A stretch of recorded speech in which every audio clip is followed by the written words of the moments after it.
Hi, everybody. um, okay, I love my life, and I think the world is such a beautiful place. It's not always fair, it's not always nice, and maybe it's not for everybody, but I love it. And I was born uh, in a in a loving family. My mom is such a wonderful mother. I have two adorable brothers, and my father is all right. He's okay. and I found out that I couldn't walk from an early age. I had polio, and that was after I got a vaccination. The science, so I don't know. You figure it out.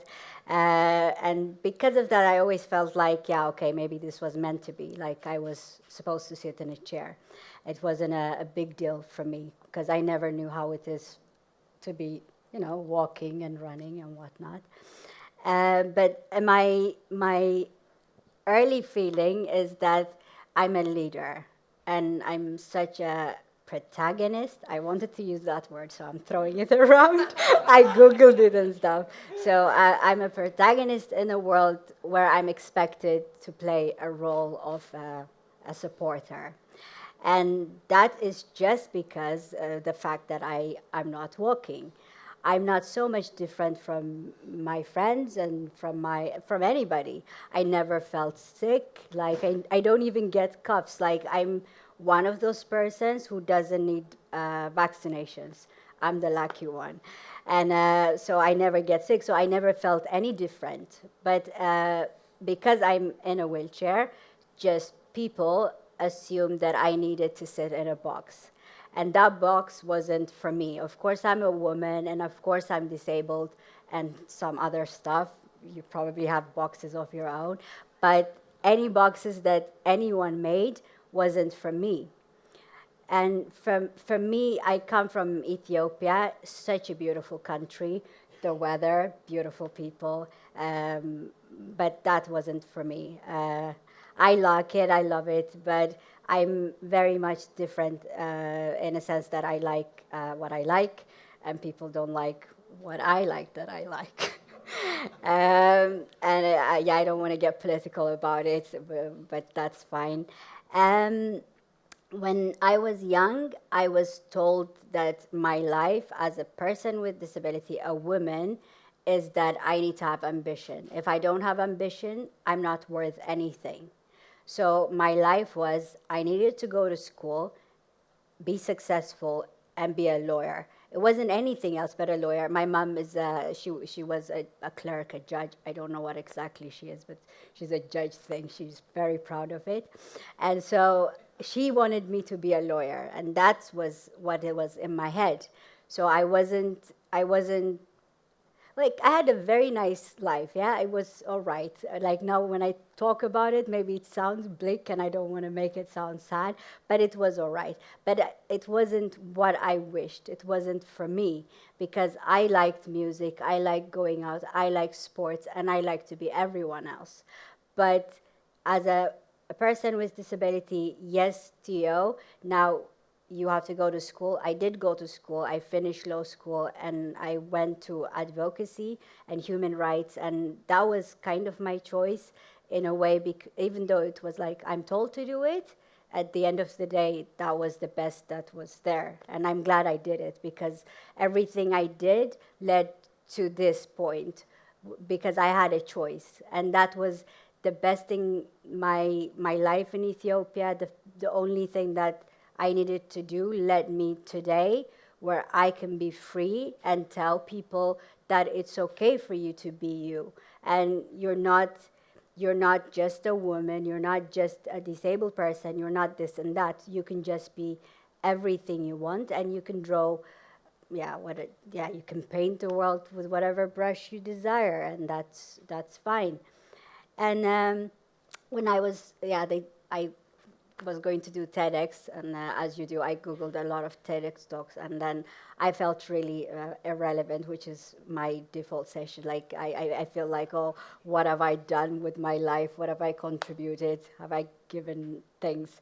And so I started writing like, oh yeah, I did this with the law, and I fought for this right, and all those accomplishments my mom wanted me to tell you guys, because that's how she wants me to be seen.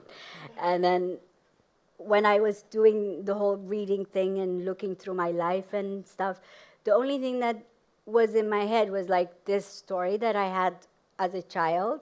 It keeps on coming to me. And this is, so I'm just going to tell you guys. I hope you enjoy it. It's not enjoyable. I don't know, you decide.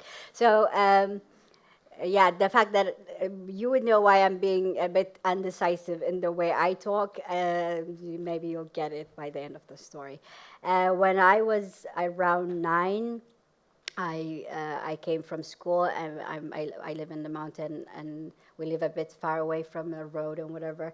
So this group of people, they bring this guy, like a random guy, and he's walking around with this wood, like a normal table wood that he cut into 4 pieces, and he's like, and the area people, like a gang of people, they're so excited. They bring him to our house and say, "Oh my God, Theo, we got it. Like, we're going to solve your problem. Your leg is going to work. You're going to walk."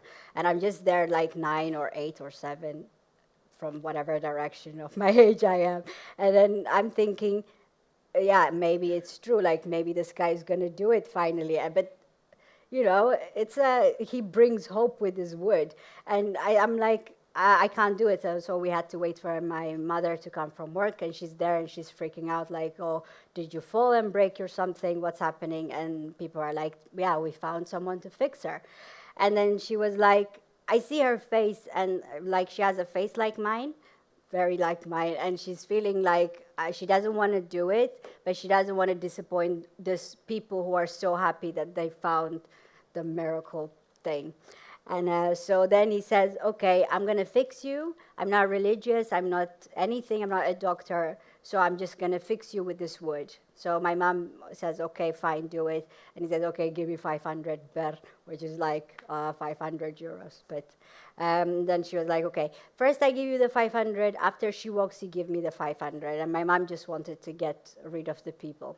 And I'm lying there, and this guy is like he's kneeling down, and he's tying like the whole thing all over my body. Like I'm stretched out, because he needed to stretch me all the way so I can be strong. And I don't know what was in his head, but he just tied me up. And I turned blue or purple from, I don't know which direction you see it, but it was so painful. But the painful part was, one, people were so excited. They're looking at me. I'm laying there naked.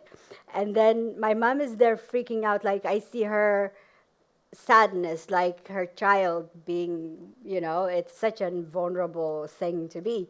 And then, yeah, and he says, "Yeah, now, Claire, we're done. Now I will come back on Friday, and she's going to walk." And then everyone is like, "Oh my God, like, what is this?" So everyone was happy. And they went, and my mom went and got a Caesar. She cut it out of me, because she was like, "Oh, she's going to die." So she cut it out. And she sits me down, and she said to me, "Theo, there's nothing wrong with you. Like, the only thing that if you have to fix is the way you think and the way you approach things in life. Your legs are what, like, do you want to be a great runner, a great distance runner? Like, if that's your goal, maybe then you could be sad about it. But there's nothing wrong with you, and I will never do this to you. You're fine. Let's just move on. Never talk about this thing ever again. Don't tell anyone we did this." It's like, for her, it was embarrassing, because she was very a proud single mother who's like, raising a strong woman. So for her, that was also challenging for her brain to see me like that. Yeah. And the end of the story is, I grew up thinking the community, the society, how they see me is that person who needed to be fixed. So they're not going to accept me because either I'm cursed, that's why I'm not walking, or, and that's a kind of feeling that I had to grow up with. And it's 2 things. One, they show me their love, like they wanted to make me feel better because they thought I felt bad about it. But also for my mom, she taught me the most important thing in life is that that I know that I'm all right and that I should strive for something that I could achieve. And I did do things that are, yeah, that I love and that I like, and there's nothing wrong with it that you're just in a wheelchair. But I still hear it. People like, if I go to church in the Netherlands, the first thing they do to me is like, oh yeah, let's pray for you. And that brings back that memory, like, still 2016, you still think I should. And I'm like, pray for my happiness or something life or whatever. Yeah, okay, that keeps on happening to me. And I wanted to tell that in particular, one, because of my head is always thinking like, am I okay? Am I not okay? Should I fix me? Or should I move on? Things like that. But there are people who still do these things now in different types of the world. And I just wanted to know, or like, I don't want to be inspiring, and I don't want to ask you, what are you doing to change people's minds towards disability? But if you do have the time, or just be positive about it, approach people, talk to them, and try to fix their, not inherent personality, but like simple things, like tell them, yeah, change your face or makeup or hair or whatever, but not who they are as a person.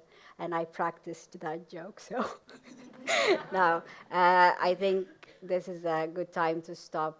And thank you very much for being here. I'm very excited, and that's it. And that's me, Tia. Thank you. Yep.